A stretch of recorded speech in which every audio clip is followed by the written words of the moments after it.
गुरुमुख से ही मंत्र मिलता है। गुरु अपने ज्ञान को, उसको खुद को ज्ञान उसके अध्ययन में उतारता है। पोथियों में नहीं लिखता, पोथियां थी नहीं, भोजपत्र थे, ताड़पत्र थे, वो तो सब समाप्त हो गए औरंगजेब के जमाने में और अंग्रेजों के जमाने में समाप्त हो गए। वो मंत्र रहे ही नहीं।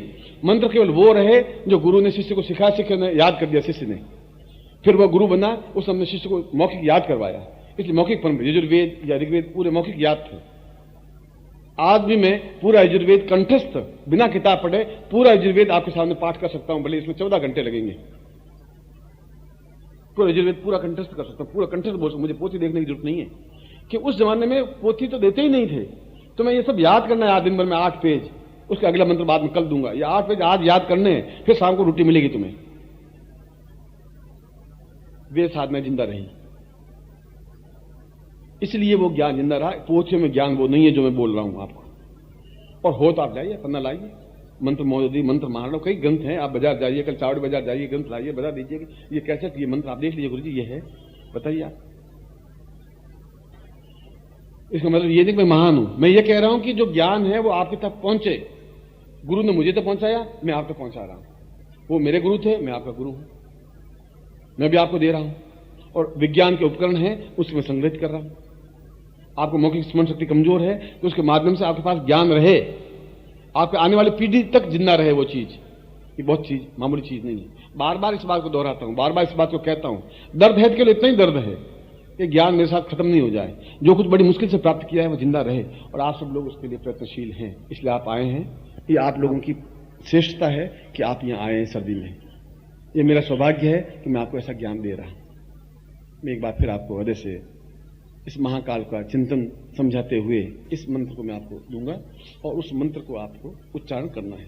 ये इस मंत्र, इस माला से इस मंत्र का जाप करना है केवल 3 दिन और 1 माला। यदि उसके बाद में आप चाहें तो 1 माला और कर सकते हैं, यानी कुल प्रयोग तो 21 दिन का है। 21 दिन तक 1 माला रोज होनी चाहिए इसी माला से, और फिर ये माला पहने रहे 21 दिन तक। ये तो प्रयोग है, अन्यथा 3 दिन तो कंपलसरी है। एक बात तो ये सबसे श्रेष्ठ टाइम रात्रि का है, जो इसमें नियम है वो बता रहा हूं। रात्रि कहते हैं सूर्य अस्त होते ही रात्रि कहलाती है, सूर्य उदय तक रात्रि कहलाती है। उस समय इस मंत्र का आप जाप कर सकते हैं। इसमें किसी प्रकार को भय या डरावना स्वप्न ऐसा कुछ नहीं आता, क्यों महाकाल का मतलब ये है ही नहीं। महाकाल का मतलब है समस्याओं पर मुक्ति पान करने की क्रिया। दूसरी बात ये है, इसलिए इसमें कोई ऐसा तनाव या ऐसा दुख या ऐसा चिंता या कोई भय ऐसा कुछ नहीं आता है। 1 माला मंत्र जाप इससे करना होता है। नारी पुरुष स्त्री हो तो रजस्वला समय में नहीं करें। 21 दिन तक नहीं कर सकें तो 11 दिन तक करें, 11 दिन तक नहीं करते 3 दिन करें। शास्त्रों में 21 दिन का कहा है।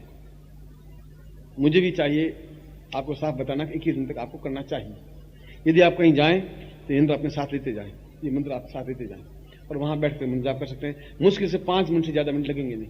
अभ्यास होने के बाद तो 108 बार उच्चारण करना है, टाइम लगेगा ही नहीं। और उसके बाद आप खुद चेक करें कि पिछले सप्ताह मेरा इतना प्रोग्रेस हुई थी, अब कितनी प्रोग्रेस हुई।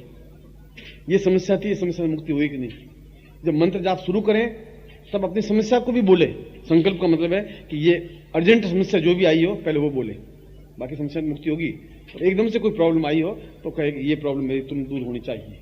संकल्प हमेशा करें, मैं अमुक पिता का पुत्र, मेरा ये नाम, मैं ये प्रयोग कर मंत्र जाप कर रहा हूं, मेरी ये समस्या है, इस समस्या से मुक्ति पाना चाहता हूं। ऐसा करके मंत्र दूसरे दिन दूसरी बात कर सकते हैं, 3 दिन तीसरी कर सकते हैं, 4 दिन चौथी कर सकते हैं, 5 दिन 5 कर सकते हैं। 21 दिन के बाद भी आप चाहें तो कर सकते हैं। 21 दिन के बाद करने की जरूरत रहती ही नहीं, फिर तो केवल 1 या 2 बार उच्चारण किया बहुत होता है। और उसके बाद में इस यंत्र को नदी में प्रवाहित कर देते हैं। 21 दिन के बाद 22वें दिन या 23वें दिन इस यंत्र को प्रवाहित कर देना पड़ता है। गुटिका को आज प्रवाहित कर देंगे, फिर केवल मंत्र जाप होता है। और उसके बाद माला जपने की जरूरत नहीं है, केवल 5 बार उच्चारण करते हैं। 21 दिन तक तो माला जपने की जरूरत होती है। कोई वजह से आप 21 दिन नहीं कर सकते, 11 दिन करें। मेरी राय में आप 21 दिन करें कुल मिलाकर के।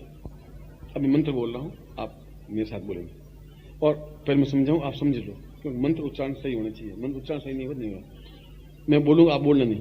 मैं बोल रहा हूं ओम हलोम, ये हलोम लिखा हुआ है।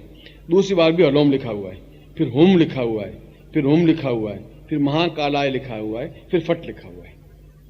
अब मैं मंत्र बोल रहा हूं, आप बोलेंगे ओम हलोम हलोम हुम हुम महाकालाय फट, काला य लिखा हुआ प मत बोल देना। ओम हलोम हलोम हुम हुम महाकालाय फट, ओम हलोम हलोम हुम हुम महाकालाय फट। इस मंत्र को आपको एक माला रोज आपको करना है। यदि आप नहीं कर सकें तो आपकी पत्नी करे, 2 मालाएं। पत्नी हो और पत्नी नहीं कर सकती हो तो आप कर ले, जो भाग ले रहे हैं वो कर सकते हैं। और यदि और कोई करना चाहे आप उनको समझा सकते हैं। पर यंत्र होगा, गुटिका होगी तो मंत्र जाप होगा। ये बात, आपका यंत्र दूसरे के लिए काम नहीं है, आपका यंत्र आपकी पत्नी के लिए काम नहीं आ सकता। आप रोटी खाएंगे आपके पेट में जाएगा, पत्नी के पेट में नहीं जा सकती, संभव नहीं। ऐसी कोई साइंस टेक्निक बनी नहीं है अभी तक। इसलिए कि मैं कर लूँ, मेरा बेटा भी कर ले, फिर मेरी पत्नी भी कर ले, मेरे और पड़ोसी भी कर लें, और अड़ोस पड़ोस में किराए पे लगाते रहें, रोज लीजिए 5 रुपए और करते रहे भैया, वो यंत्र लिया है, पैसे वसूल तो करने ही है, ये चलेगा नहीं और कोई रास्ता नहीं है। मैं क्या करूँ, शास्त्र में लिखा होता तो मामी बता देता आपको, किराए की दुकान खोल दो, वैसा चलेगा नहीं मामला। इस मंत्र को करना है, इस माला से करना है। आप चाहें दिन भर पहन सकते हैं, नहीं चाहें तो उतार करके पूजा स्थान में रख दें और फिर पूजा सुबह जब पूजा करें तब पहन दें। रात्रि को पहनने की जरूरत नहीं होती। यह अपने आप में सारी समस्याओं के समाधान के लिए जीवन भर उपयोगी है, इसलिए इसको प्रोवाइड करने की जरूरत नहीं है। जब भी कोई समस्या आए इस माला को पहना, मंत्र जपा, ये समस्या निबड़नी चाहिए और आप देख लीजिए।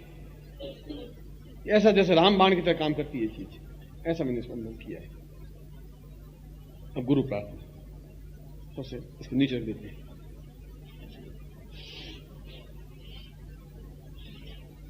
हमेशा गुरु चित्र होना चाहिए आपके पूजा स्थान में, और लेमिनेशन वाला चित्र हो तो उसको स्नान करवा सकते हैं, कुमकुम की बिंदी लगा सकते हैं, पूजा कर सकते हैं, पुष्प चढ़ा सकते हैं। शास्त्रों में लिखा है कोई भी साधना करने के पहले गणपति पूजन होना चाहिए, अंत में गुरु पूजन होना चाहिए। पहले गणपति को स्नान करें फिर गुरु को पूजन करें, ऐसा गुरु ने हमें ज्ञान दिया है। इसलिए गुरु ब्रह्मा, गुरु विष्णु, गुरु साक्षात में ऐसा इसलिए कहा गया है, इसलिए गुरु पूजन होना चाहिए। और हाथ जोड़ दीजिए। गुरु ब्रह्मा गुरु विष्णु गुरुदेवो महेश्वर गुरु साक्षात् परब्रह्म तस्मै श्री गुरुचरण कमलेभ्यो नमः।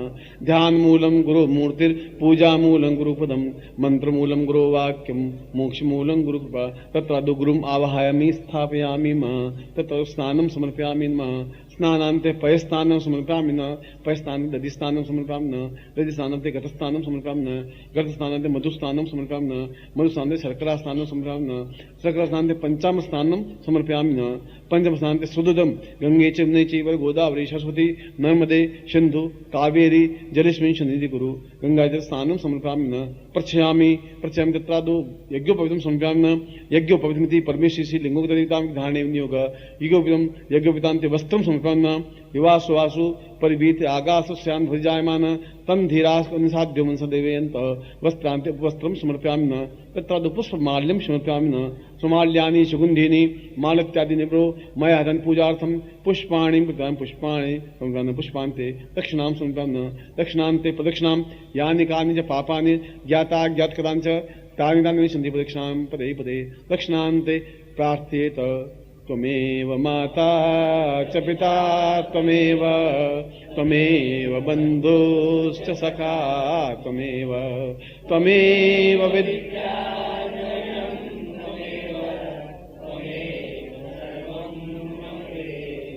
मैं एक बार फिर आपको हृदय से आशीर्वाद देता हूँ, आपकी कल्याण हो, आप सुखी हों, आपकी सारी इच्छाएं पूरी हों, आप सफल हों, आप संपन्न हों, आप श्रेष्ठ हों और योग्य शिष्य बने, ऐसा मैं आपको पूर्ण हृदय से आशीर्वाद देता हूँ, कल्याण कामना करता हूँ।